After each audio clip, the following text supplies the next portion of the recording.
Welcome to all student. आज हम 11th business study का चैप्टर 24 कर रहे हैं। चैप्टर का नाम है फुटकर व्यापार, अर्थ एवं प्रकार। देखो, इस चैप्टर का आज हमारा 3rd लेक्चर है और आज का हमारा टॉपिक रहेगा इसमें सबसे पहला टॉपिक आज हम स्टडी करेंगे सुपर बाजार के बारे में। मॉल क्या होता है, इसका अर्थ, विशेषताएं, लाभ और सीमाएं क्या है, और साथ के साथ हम इसमें जो श्रृंखलाबंद यानी कि बहुसंख्यक दुकानें होती हैं उनके बारे में स्टडी करेंगे। और विभागीय भंडार, डिपार्टमेंटल स्टोर एवं बहुसंख्यक दुकानों में अंतर क्या है, इन सब के बारे में स्टडी करेंगे। तो आज इस चैप्टर के अंदर हम ये 4 जो टॉपिक है वो डिस्कस करने वाले हैं। तो हम स्टार्ट करते हैं। आज का हमारा जो पहला टॉपिक है वो है सुपर बाजार। सुपर बाजार 2 शब्दों से बना हुआ है, सुपर प्लस बाजार। सुपर का शाब्दिक अर्थ होता है उत्तम या साधारण से कुछ अधिक होता है। बाजार का अर्थ होता है ऐसा स्थल जहां पर व्यापार होता है, या आप कह सकते हो व्यापार स्थल। इस प्रकार सुपर बाजार उस व्यावसायिक स्थान को कहते हैं जो साधारण व्यावसायिक स्थानों से उत्तम हो, बड़ा हो और जिसकी अपनी कुछ विशेषताएं हो। तो देखो, कैंडिफ एंड स्टील ने इसकी परिभाषा दी है। सुपर बाजार एक बड़ी फुटकर व्यापार करने वाली इकाई है जो मुख्यतः खाद्य और किराना वस्तुओं का कम लाभ पर विक्रय करती है, और इसके यहाँ अधिक बिक्री, विभिन्न प्रकार की वस्तुएं, स्वयं सेवा और व्यापारिक अपील पर विशेष ध्यान दिया जाता है। इसकी विशेषताएं हैं, देखो, इसमें दैनिक प्रयोग की वस्तुओं का ही विक्रय किया जाता है। इसमें विक्रेताओं के स्थान पर स्वयं सेवा यानी कि सेल्फ सर्विस पर ज़्यादा फोकस किया जाता है। ये अधिकांशतः बड़े बड़े नगर, जो मेट्रो सिटी जिनको हम कहते हैं, दिल्ली, चेन्नई, मुंबई, इस तरह के बड़े जो सिटी हैं उनमें पाए जाते हैं। इनमें वस्तुओं के चयन की फुल स्वतंत्रता होती है। मूल्य अपेक्षाकृत इनमें जो वस्तुएं होती है उनका ज़्यादा होता है। विक्रय नगद ही होता है, उधार का इसमें कोई भी ऑप्शन नहीं होता। पैकेजिंग पर विशेष ध्यान दिया जाता है। वस्तुएं खुले खानों में सजाई जाती हैं, वहां से कस्टमर अपने आप ही बुक को सिलेक्ट करके वस्तु को सिलेक्ट करके लाते हैं। विभिन्न वस्तुओं के लिए अलग अलग विभाग बना दिए जाते हैं। अलग अलग विभाग होते हैं, जैसे गारमेंट्स का अलग हो गया, किराना का अलग हो गया, क्रोकरी का अलग हो गया, इस तरह से डेकोरेशन के सामान को ये तो उसका अलग हो गया। यह विभागीय भंडार से मेल खाती हुई संस्था है। जिस तरह से पिछले लेक्चर में हमने किया था, डिपार्टमेंटल स्टोर विभागीय भंडार किया था, उससे मेल खाती हुई, उससे बड़ी। और उसमें और इसमें अंतर यह है कि उसमें तो जो भी डिपार्टमेंटल स्टोर में अलग अलग दुकानें होती थी उसमें सेल्स बॉय रखे जाते थे, बट इसमें क्या होता है, कोई सेल्स बॉय नहीं होता, कस्टमर को खुद को ही वस्तु को सिलेक्ट करके लाना पड़ता है। इसका उद्गम कहाँ हुआ? सुपर बाजार सबसे पहले 1930 में न्यूयॉर्क में स्थापित किए गए थे। उस समय देश में भारी मंदी के कारण बाजार की स्थिति बहुत नाजुक हो गई थी। ऐसे समय में उपभोक्ताओं को वस्तुएं उपलब्ध करवाने के लिए इनकी ही स्थापना की गई थी, ताकि जो भी उपभोक्ता है उनको यहाँ से वस्तुएं आसानी से मिल सके। इसके बाद दूसरा जो सुपर बाजार है वो भी न्यूयॉर्क शहर के बिग बियर नाम से खोला गया था। न्यूयॉर्क शहर में बिग बियर के नाम से ये ओपन हुआ था। ये जो है, इसमें सभी वस्तुएं उपलब्ध करवाई जाती थी, और जिस टाइम ये ओपन किया गया था उस टाइम इनमें जेन्युइन रेट होता था, बहुत ज़्यादा नहीं होता था, इसलिए इन्हें निर्धन व्यक्तियों के स्टोर भी कहा जाता था। जापान में 1935 में और इंग्लैंड में 1956 में इसकी स्थापना हुई, और आजकल तो इसका पर्सनल हर एक कंट्री में फैल रहा है। मेरिट क्या है? एक ही स्थान पर अधिक वस्तुएं उपलब्ध होने के कारण अधिक विक्रय भी होता है, चुनाव की सुविधा होती है, बड़े पैमाने पर खरीद के कारण सस्ती दर पर वस्तुएं मिलती है, ग्राहकों को इसका लाभ मिलता है। मोल भाव करने की आवश्यकता नहीं, क्योंकि हर वस्तु पैकिंग में ही होती है और पैकिंग के ऊपर रेट लिखा होता है। नगद विक्रय से जो भी पूंजी है उसके डूबने का कोई भी भय नहीं होता, और निम्न और मध्य स्तरीय ग्राहकों का आकर्षण का केंद्र होते हैं। सुपर बाजार के दोष क्या हैं? सबसे पहले देखो, अधिक पूंजी की आवश्यकता होती है इसकी स्थापना करने के लिए, क्योंकि बहुत बड़ी बिल्डिंग की आवश्यकता होती है। साधारण ग्राहकों की पहुंच के लिए उपयुक्त स्थान ढूंढने की भी बहुत कठिनाई आ जाती है। वस्तुओं के चयन में सलाह देने का अभाव होता है, क्योंकि इसमें भी कोई भी सेल्स बॉय नहीं होता, कस्टमर को अपने आप सेलेक्ट करना होता है। तो इसमें कोई भी एडवाइस नहीं मिलती कस्टमर को कि ये वस्तु इस गुण के कारण ये ज़्यादा सही है आपके लिए, तो इस तरह की कोई सलाह देने वाला नहीं होता। साख सुविधा का अभाव होता है, यानी कि क्रेडिट फैसिलिटी नहीं होती। तकनीकी और भारी वस्तुओं के लिए अनुपयुक्त है। इस तरह से कोई भी सेल्स बॉय नहीं होता, एडवाइस देने वाला नहीं होता। तो जो टेक्निकल वस्तुएं होती हैं, जो भारी वस्तुएं होती हैं, उनके लिए ये जो है सुपर बाजार ज़्यादा सूटेबल नहीं है। चोरी की संभावना बनी रहती है। कई बार आपने देखा भी होगा न्यूज़ में या व्हाट्सएप पे आपके आते रहता है कि इसमें कोई सेल्स बॉय तो होता नहीं दुकानों के अंदर, तो कई बार कस्टमर जो है चोरी कर लेते हैं वस्तुओं की, अपने कपड़ों में छुपा ले जाते हैं वस्तुओं को, तो इस तरह से ये नुकसान होता है। सेकंड जो है लार्ज स्केल रिटेल टाइप्स में आता है मॉल्स। मॉल का अभिप्राय एक ऐसी शॉपिंग कॉम्प्लेक्स से है जहां एक स्थान पर अनेक प्रकार की वस्तुएं और सेवाएं उपलब्ध होती है। एक और अनेक भवनों में अनेक स्टोर, दुकानें, काउंटर होते हैं, उसमें बहुत सारे काउंटर दुकानें होती हैं, सभी एक दूसरे से जुड़े भी होते हैं ताकि ग्राहक एक स्टोर से यानी कि एक दुकान से निकलकर दूसरी दुकान में जा सके। इस तरह से शॉपिंग कॉम्प्लेक्स बड़े बड़े शहरों जैसे दिल्ली, मुंबई, कोलकाता, आजकल तो छोटे शहर जो है उनमें भी ये स्थापित होने लगे हैं और आराम से स्वतंत्रता पूर्वक चल भी रही हैं। बड़े शहरों की तर्ज पर ही अब तो अन्य शहरों में भी स्थापना कर रहे हैं और इन्हें आधुनिकता की पहचान भी कहा जाए तो बिल्कुल गलत नहीं है। जैसे कि आप देख रहे हो इस पिक्चर के अंदर ये मॉल का सीन है। फीचर्स क्या है इसके? सबसे पहले तो है बड़े आकार की परचून की दुकान, आप कह सकते हो इसको, बिग साइज रिटेल शॉप। इस तरह के शॉपिंग कॉम्प्लेक्स में एक ही भवन में अनेक दुकानें होती है। प्रत्येक दुकान का आकार बहुत बड़ा होता है।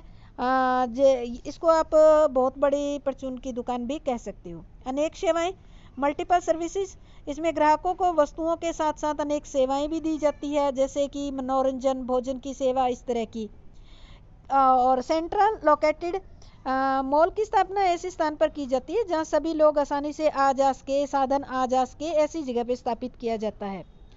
नंबर्स ऑफ गुड्स, अनेक वस्तुएं। मॉल में के अंदर हर आयु के स्त्री पुरुष बच्चों के जरूरत की वस्तुएं होती है, यानी कि इसमें अनलिमिटेड गुड्स जो है उनकी जो सेलिंग परचेजिंग का काम किया जाता है। ऑनरशिप, माल की सभी दुकानें किसी एक व्यक्ति की न होकर अलग अलग व्यक्तियों की होती है, इसकी ये खासियत है। किराना की दुकान किसी अलग की होगी, स्टेशनरी की किसी अलग की होगी, जो क्रॉकरी है उसकी अलग दुकान होगी, यानी कि इसके अंदर जो बिल्डिंग का मालिक है वो तो एक ही होता है, पर इसके अंदर दुकान होती है वो अलग अलग मालिक की, उनका स्वामित्व अलग अलग होता है। इस कारण से उसमें कंपटीशन भी बहुत ज़्यादा होता है। बड़े पैमाने पर विज्ञापन, लार्ज स्केल एडवर्टाइजमेंट, मॉल पर ग्राहकों को आकर्षित करने के लिए बड़े पैमाने पर विज्ञापन दिया जाता है। ह्यूज इन्वेस्टमेंट, मॉल पर दुकानें बहुत महंगी होती है क्योंकि उसका रेंट वगैरह बहुत ज़्यादा होता है। दुकान को आधुनिक ढंग से सजाने का काम भी किया जाता है, इस पे भी खर्चा आ जाता है। इसके अतिरिक्त कई प्रकार के रंग, डिजाइन आदि की वस्तुओं में भी बड़ी भारी मात्रा में विनियोग करना पड़ता है। तो कुल मिलाकर ये कहा जा सकता है कि मॉल पर दुकान चलाने के लिए बहुत अधिक पूंजी की आवश्यकता होती है। एडवांटेज क्या है इसके? आसान चयन, इजी सिलेक्शन। इस बाजार पत्ती में एक स्थान पर सभी वस्तुएं अनेक साइज की, रंग, डिजाइन, मूल्य की उपलब्ध हो जाती है और विभिन्न व्यवसायियों के रेट और क्वालिटी की आपस में आप तुलना कर सकते हैं। इजी शॉपिंग होती है। मॉल में वस्तुओं और सेवाओं को खरीदना आसान और एक सुविधाजनक होता है, क्योंकि एक तो मॉल जो होता है एयर कंडीशन होता है, वहाँ गर्मी सर्दी का कोई ज़्यादा फर्क नहीं पड़ता। इसके अतिरिक्त हर आधुनिक सुविधा मॉल के अंदर अवेलेबल होती है। ग्राहक एक ही छत के नीचे आसानी से अपनी आवश्यकता की सारी वस्तुएं खरीद सकता है।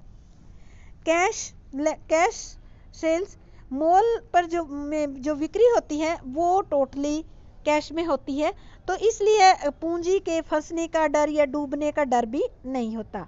मल्टीपल सर्विसेज, ग्राहकों को एक ही छत के नीचे अनेक सुविधाएं दी जाती है, जैसे आराम करने का आराम घर हो गया, रेस्टोरेंट, सिनेमा हॉल, पार्किंग, घूमने फिरने की जगह, इस तरह से सारी फैसिलिटी वहाँ प्रोवाइड की जाती है। लिमिटेशंस ऑफ मॉल, देखो इसकी भी कुछ लिमिटेशन है और वो क्या है? सबसे पहला तो है मोर रनिंग कॉस्ट। मॉल पर सभी आधुनिक सुविधाएं उपलब्ध करवाए जाने के कारण बहुत ज़्यादा कॉस्ट पड़ जाती है। दुकानों की सजावट करना, विज्ञापन करना, अनेक प्रकार की वस्तुएं और ट्रेंड स्टाफ रखना, इस प्रकार से बहुत सारा खर्चा आ जाता है। तो इसको चलाना कोई आसान काम नहीं है। हाई प्राइस होती है, अधिक परिचालन लागत होने के कारण सीधी सी बात है मॉल के अंदर जो भी वस्तुएं सेवाएं होती है उनके रेट ज़्यादा होते हैं। इस कारण से इसको ये कहा जाए कि अमीर लोगों का बाजार है तो बिल्कुल गलत नहीं होगा। अधिक पूंजी विनियोग करना, तो मॉल को व्यवसाय के लिए बड़ी मात्रा में धन की आवश्यकता होती है, बहुत सारी बड़ी बिल्डिंग बनानी पड़ती है और बड़े बड़े व्यवसाय के लिए मॉल पर व्यवसाय जो है यही कारण है कि केवल बड़े व्यवसायी ही मॉल पर व्यवसाय करने की सोचते हैं। जो छोटे व्यवसायी है वो इसके बारे में नहीं सोच सकते। प्रचलन में कठिनाई, डिफिकल्ट इन रनिंग, मॉल पर एक ही छत के नीचे अनेक व्यवसाय व्यापार करते हैं, एक दूसरे से कंपटीशन होता है, इस कारण से उनमें तालमेल करना बहुत मुश्किल होता है। दूरस्थ स्थानों पर स्थापना, situated at distance place, mall को शहर के मध्य स्थापित करने का प्रयास किया जाता है, यानी कि बीच में बनाने की कोशिश की जाती है। मॉल स्थापित करने के लिए बहुत ज़्यादा भूमि की ज़रूरत होती है, कई एकड़ भूमि कम से कम चाहिए होती है एक अच्छे स्पेस वाले मॉल के लिए। इसलिए देखा जाता है कि वे आम लोगों की पहुंच से दूर होते हैं, इसलिए जो बड़े बिजनेसमैन हैं या जो अच्छी जिनकी फाइनेंशियल पोजीशन है वही बना सकते हैं।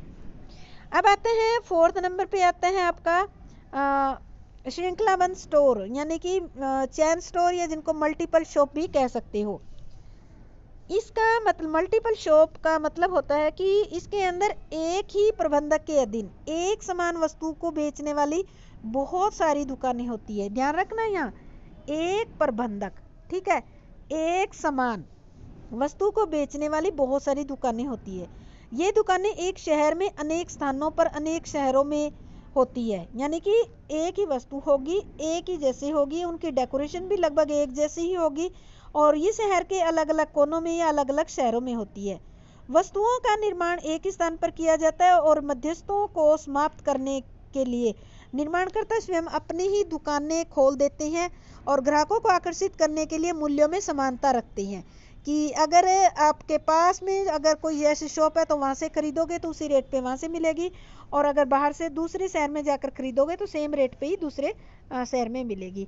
तो इस तरह के एग्जाम्पल जो है ये हम ले सकते हैं। जो टाटा लिबर्टी जो कंपनी है ये क्या करती है, अपने जो प्रोडक्ट है उनको सेल करने के लिए किसी प्रकार के कोई मिडल मैन को इंक्लूड नहीं करती। इन्होंने शहर के अलग अलग कोने में अपनी बाटा की शॉप जैसे लिबर्टी की शॉप अलग अलग से ओपन कर रखी है और इनकी आप देखोगे तो डेकोरेशन एक जैसी ही होती है, प्राइस भी आपको सेम मिलेगा। तो इनको कहा जाता है चैन स्टोर या मल्टीपल शॉप भी कह सकते हो। पीडी कन्वर्स के अनुसार इन्होंने परिभाषा दी है कि एक ही स्वामित्व तथा प्रबंधक के अंतर चलने वाली बहुत सी फुटकर दुकानों को श्रृंखलाबंद दुकानें कहा जाता है। इनकी विशेषताएं क्या हैं? सबसे पहली विशेषताएं है कि सभी स्थानों पर बेची जाने वाली वस्तुओं का निर्माण एक ही जगह पर किया जाता है। सभी दुकानों का स्वामी एक ही व्यक्ति या एक फर्म होती है। सभी वस्तुएं आकार, गुण, मूल्य, साइज में एक जैसी एक समान होती है। बेची जाने वाली वस्तुओं की संख्या बहुत कम होती है। जैसे आप देखते हो कि बाटा पे लिबर्टी के बाटा शू मिलते हैं तो बाटा की चप्पल, बाटा के शूज ही आपको मिलेंगे, एक या दो, इससे ज़्यादा नहीं। वस्तुओं की मांग वाले हर स्थान पर दुकान खोल दी जाती है। इनका विक्रय 100% कैश होता है क्योंकि इसके अंदर क्या होते हैं, कुछ एम्प्लॉय नियुक्त किए जाते हैं तो वो उधार में नहीं देते, तो उधार का कोई इसमें वो नहीं होता, इसमें कैश सेलिंग ही होती है। प्रत्येक दुकान की सजावट में समरूपता होती है और इन पर जनसाधारण के उपभोग की वस्तुओं का विक्रय किया जाता है जो आम जनता खरीदती है। इन दुकानों का व्यापक क्षेत्र होता है, यानी कि ये लगभग हर एक सिटी के अंदर आपको मिल जाएगी। आबादी के अनुसार एक शहर में 2 या 3 दुकानें भी ओपन कर देती हैं। श्रृंखलाबंद दुकानों की स्थापना सबसे पहले संयुक्त राज्य अमेरिका में हुई, इसके बाद इंग्लैंड में और इसके बाद लगभग ये सभी जगह पे ओपन हो रही है। जैसे कि संयुक्त राज्य अमेरिका में सेफवे, फ्लैग ब्रदर्स इस नाम से। भारत में अगर आप देखोगे तो DCM, बाटा शू हो गया, रेमंड्स हो गया, मैकडोनाल्ड, उषा सीविंग मशीन और ये टाटा, बाटा और इसी तरह लिबर्टी, इस तरह से बहुत सारी दुकानें आपको देखने को मिल सकती है। इनकी स्थापना करते समय आपको किन बातों का ध्यान रखना चाहिए, ये ध्यान में रखना जरूरी है। सबसे पहला है सूटेबल लोकेशन। इन दुकानों की स्थापना निम्न और मध्य वर्गीय लोगों की आवश्यकता को पूरा करने के लिए किया जाता है। तो ऐसी स्थिति होनी चाहिए जहां आम जनता आसानी से पहुंच सके। सूटेबल बिल्डिंग, इन दुकानों के लिए एक मुख्य समस्या ये होती है क्योंकि सभी दुकानों की सजावट एक जैसी करनी होती है। तो सजावट की बात को ध्यान में रखते हुए सभी स्थानों पर लगभग एक ही आकार के भवन खरीदने चाहिए या रेंट पर लेने चाहिए। इंटरनल डेकोरेशन, बाहरी सजावट के साथ साथ दुकान की आंतरिक सजावट पर भी ध्यान दिया जाता है। इनका फर्नीचर भी आकर्षक और क्रमबद्ध तरीके से लगा होता है और लगभग सभी दुकानों में एक जैसा होता है। एक मूल्य पद्धति, बहुसंख्यक दुकानों पर बेची जाने वाली वस्तुओं पर किसी भी शहर में अगर लेोगे तो इन दुकानों का रेट सेम मिलेगा। लाभ क्या है? निश्चित मूल्य और निश्चित और समान मूल्य, फिक्स्ड एंड सिंगल प्राइस, वस्तुओं का विक्रय मूल्य पहले से ही फिक्स कर दिया जाता है। सभी जगह एक समान ही रेट होता है, सौदेबाजी करने की जरूरत ही नहीं पड़ती। मध्यस्थों की समाप्ति, अगर इस तरह से कंपनी अपनी दुकानें ओपन कर लेती है हर जगह तो इससे क्या होगा, मध्यस्थ जो है उनकी जरूरत नहीं पड़ेगी।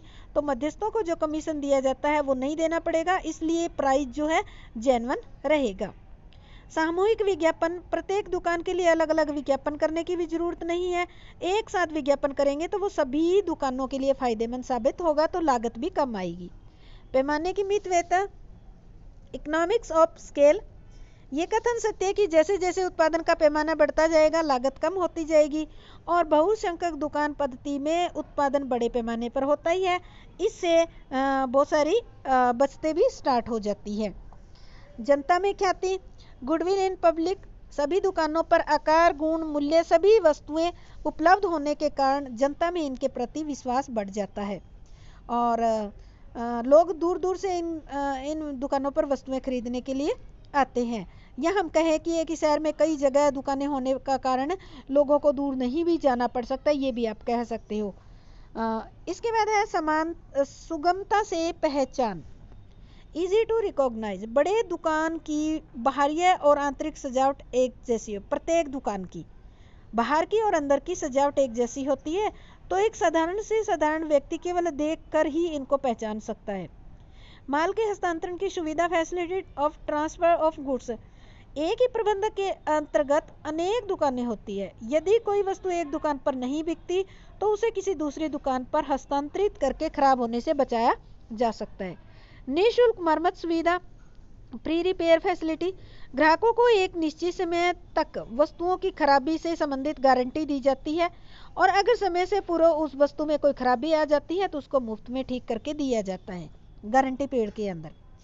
वैज्ञानिक अनुसंधान, देखो अधिक साधन संपन्न होने के कारण ये कंपनियां जो है टाइम टू टाइम रिसर्च करती रहती है और अपने प्रोडक्ट को डेवलप करती रहती है।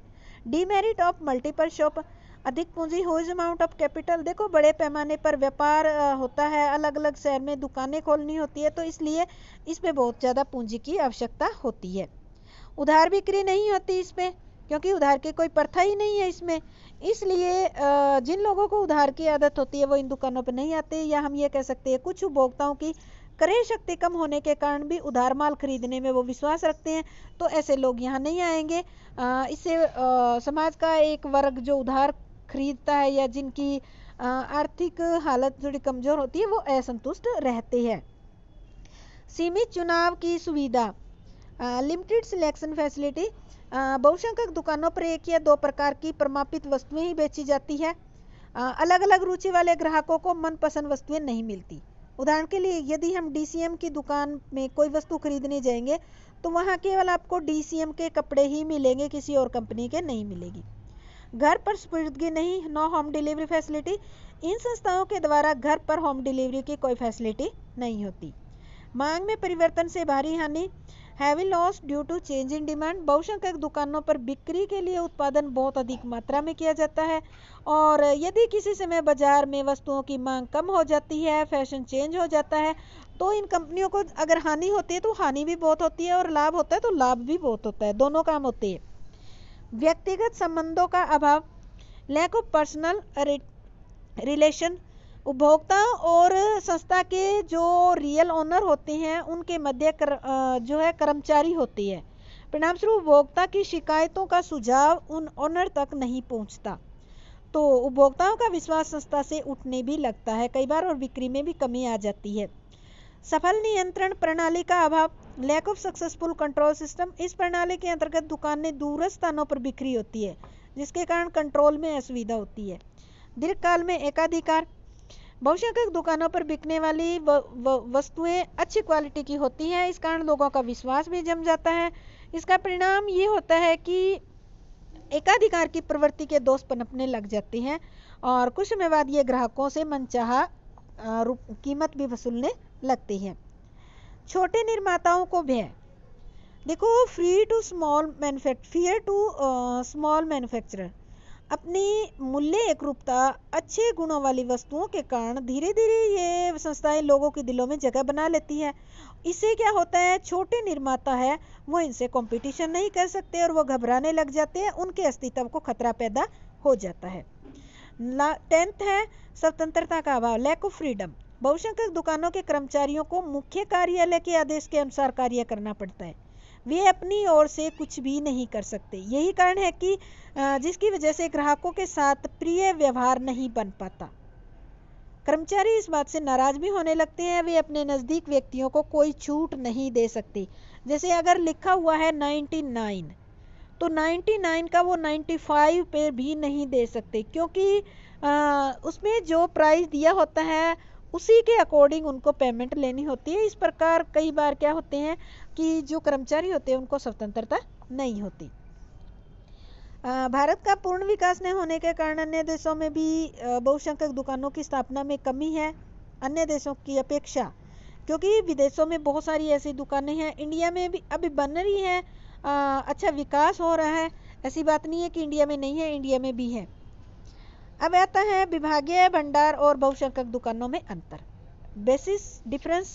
Basis of difference departmental store और चेन स्टोर। सबसे पहला है लोकेशन। इनकी स्थापना शहर के मुख्य व्यावसायिक केंद्रों पर की जाती है और ये शहर के विभिन्न स्थानों पर कहाँ की जाती है, शहर के विभिन्न स्थानों पर स्थापित की जाती है जिससे अधिक से अधिक ग्राहकों तक पहुंचा जा सके। उत्पादों की संख्या, रेंज ऑफ प्रोडक्ट, इनकी वस्तुओं की संख्या बहुत अधिक होती है। जो डिपार्टमेंटल स्टोर होते हैं उनमें अनगिनत वस्तुओं में व्यापार किया जाता है, जबकि इसमें केवल 1 या 2 वस्तुओं में व्यापार किया जाता है। सर्विस ऑफर्ड, इनके द्वारा जैसे पोस्ट ऑफिस हो गए, रेस्टोरेंट हो गए, जलपान गृह की सुविधा, इस तरह से ये सुविधा दी जाती है। जबकि इसमें जो है जो चेन स्टोर है इसमें केवल गारंटी पीरियड में अगर वस्तु खराब हो जाती है तो उसकी केवल गारंटी या उसको रिपेयर करके ही दिया जाता है, इसके अलावा और सुविधा नहीं दी जाती। प्राइसिंग, ये सभी विभागीय भंडारों पर एक ही मूल्य नीति को नहीं अपनाया जाता। सभी विभागीय भंडार अलग अलग ओनर के होते हैं तो उन पर जो प्राइसिंग है वस्तुओं का वो भी अलग अलग हो सकता है, जबकि जो चेन स्टोर है वो एक ही ओनर के होते हैं तो उनकी एक जैसी मूल्य नीति होती है। टाइप्स ऑफ कस्टमर, जो डिपार्टमेंटल स्टोर हैं उनके जो कस्टमर होते हैं ऊंची आय वर्ग वाले होते हैं, जबकि इनके जन साधारण लोगों को ये वस्तुएं बेचती हैं। क्रेडिट फैसिलिटी, इन भंडारों द्वारा उपभोक्ताओं को नगद और उधार दोनों तरह का माल बेचा जाता है। ठीक है, बिक्री का प्रचलन बहुत, उधार बिक्री का बहुत कम है पर फिर भी बिक्री उधार में कर दी जाती है। और ये जो है इसमें ग्राहकों को कोई साख सुविधा प्रदान नहीं की जाती, यानी कि नगद में ही विक्रय किया जाता है, टोटली उधार में माल नहीं बेचा जाता। तो ये आज का हमारा टॉपिक था इसका। उम्मीद करती हूँ कि आपको समझ आ गया होगा अच्छी तरह से। अगर समझ आया तो और थोड़ा सा अच्छा भी लगा है तो आप मेरे वीडियो को लाइक ज़रूर करें और अगर पहली बार देख रहे हैं तो चैनल को सब्सक्राइब करें। आपका बहुत बहुत धन्यवाद। जय हिंद, जय भारत।